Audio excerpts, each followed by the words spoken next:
کر دیے۔ حضرت ابراہیم مصلی عبادت پہ کھڑے ہوئے اور بارگاہ خدا میں مناجات کی۔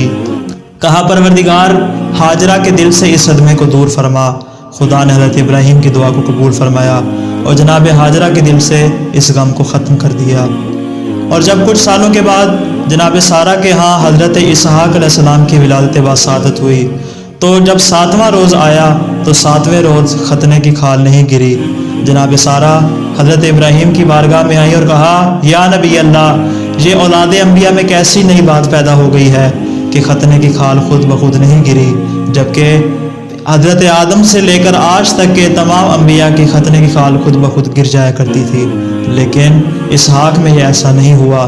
تو حضرت ابراہیم علیہ السلام پھر مصلی عبادت پہ کھڑے ہوئے، بارگاہ رب العزت میں مناجات کی اور کہا بار الہا، اولاد انبیاء میں یہ نئی بات کہاں سے پیدا ہو گئی اور یہ اولاد انبیاء میں نیا کام کہاں سے آ گیا؟